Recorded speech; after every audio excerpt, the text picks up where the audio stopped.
All right, folks, check this out. The New York Times just dropped the most comprehensive article yet on Epstein's mansion in New York City, where, of course, Donald Trump is reported to have visited a number of different times. They have photos from inside the mansion that have never been seen before, some pretty explosive details. And before we even get into the story, I will note that Epstein kept photos in this mansion of him and Donald Trump hanging out. So, a lot of things to go over in this story. I don't want to waste any more time. Let's dive right in. So the article, which I would encourage you to read, of course, is titled "A Look Inside Jeffrey Epstein's Manhattan Lair." In his 7-story townhouse, the sex offender hosted the elite, displayed photos with presidents, and of course Donald Trump is one of them, and showcased a first edition of Lolita, according to previously unreported photos and letters. And this is a sculpture of a bride clinging to a rope dangled in the central atrium of Jeffrey Epstein's mansion.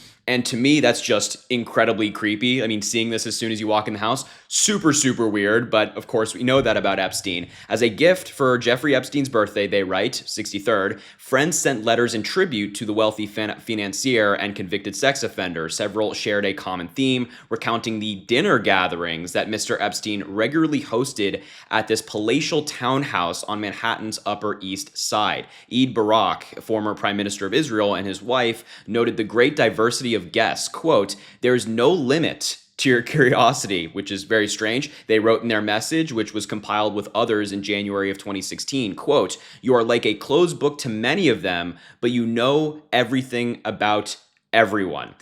Another pretty creepy sentence in hindsight. Let's get deeper into this townhouse. Quote, "The townhouse was one of 5 properties around the world owned by Mr. Epstein after his release in 2009 from a Florida jail where he served 13 months for soliciting prostitution from a teenager. The mansion served as both a personal hideaway and a salon where he could hold court with accomplished intellectuals, scientists, and financiers, according to legal records and interviews with people who frequented the home. The visitors considered Mr. Epstein fun, smart, and curious. Another perk, getting to mingle with young, attractive women who roamed the property and worked as his assistants." And of course, it's also important to note that Epstein committed crimes at this location as well. He did it all over the world, whether it was in France, whether it was in New York City, whether it was in Florida, everywhere. And this is a place that Donald Trump visited. The townhouse, a stone's throw from Central Park, was sold to Mr. Epstein in 1998 by Leslie H. Wexner, the billionaire owner of L Brands. Mr. Epstein renovated and redecorated the mansion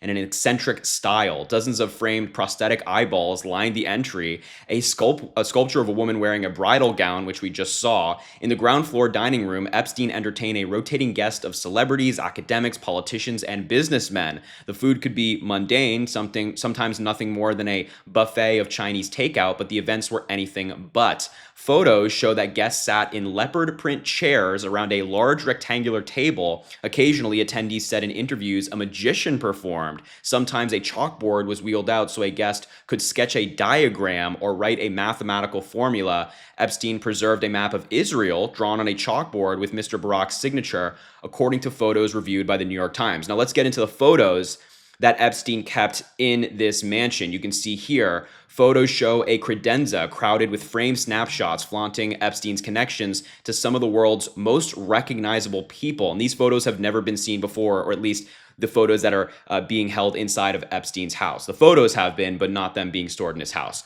There was Epstein smiling alongside Pope John II, Mick Jagger, Elon Musk, and Fidel Castro. Elon Musk has historically denied any connection to Epstein, so this is pretty explosive that he kept a photo of him in his house. Here's some more, and you can see some other familiar faces. Also pictured were Larry Summers, Bill Clinton, and Richard Branson. Now, here's a photo of Donald Trump that Epstein kept in his house. You can probably recognize this photo. You've seen it before. It's Trump, Melania, Epstein. And what's interesting about this photo is that he actually cut out Ghislaine. Epstein cut out Ghislaine in that photo, which I thought was interesting. But he kept this right here, along with all the other powerful, wealthy people that he knew around the world. So when Donald Trump tries to say, oh, the connection wasn't that deep, we weren't great friends, I beg to differ.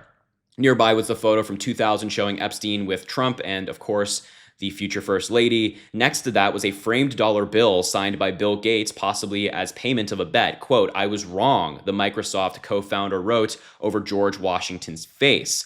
Up a grand staircase was Epstein's wood-paneled office featuring a massive desk. Photos show a taxidermied tiger lounging on a lush rug. Here are more photos of him in his personal life. In the office, according to photos reviewed by The Times, Epstein showcased a green first edition of Lolita, the 1955 novel in which an intellectual develops a sexual obsession with a 12-year-old girl and repeatedly assaults her. Atop a wooden sideboard were more framed photos, including one of Mr. Epstein's with Saudi's crown prince, and this is inside his house. Another flight up on the third floor was Epstein's sanctum, a suite that included his bedroom, the mansion's infamous massage room, and a cluster of bathrooms. And here's a more expansive look at the bedroom. You can see it here.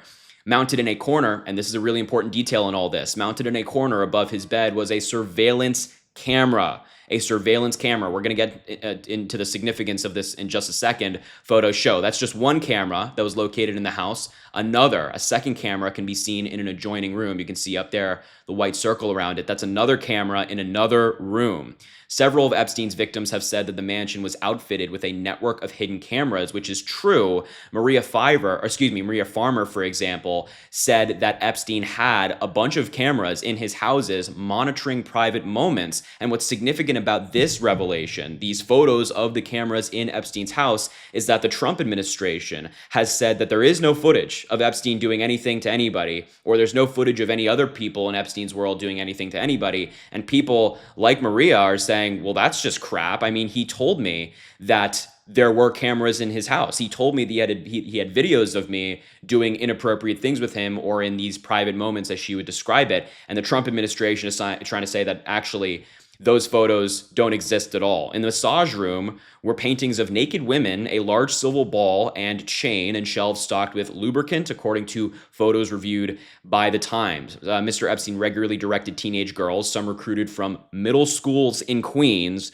to massage him while he was unclothed. Sometimes he did certain things in front of them. I'll keep it PG. No surveillance cameras were visible in the photos of the massage room. And there's more in this story talking about his office. That's the taxidermied tiger in his own home, and there were a bunch of different birthday messages that they found. But one important detail of this article that I thought was really fascinating was actually not in the article at all. It was in the comments section that the New York Times has on a lot of their articles. And Amy from Massachusetts asked, "How is all this information obtained? Why is it available now? Can you please report on your reporting process?"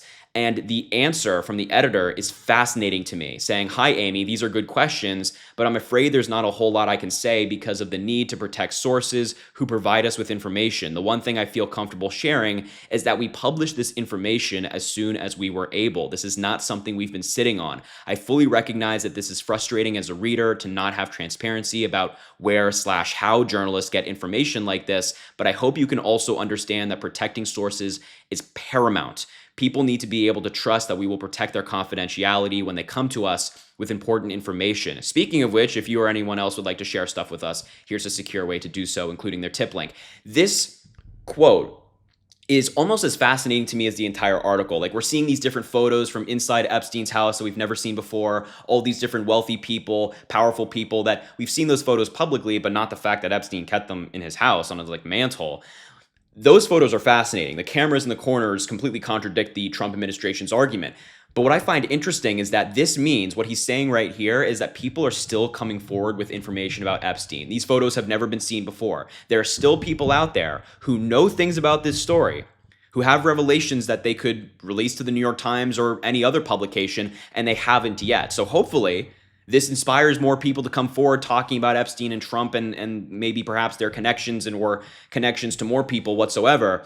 But it's just interesting that now people are starting to come forward with this entire conversation, and the New York Times has some sources who at least appear to be on the inside, sources who would have access to these photos inside Epstein's mansion. And I wonder if there are more people out there who know more and are just waiting for the right moment to come forward. You can only hope.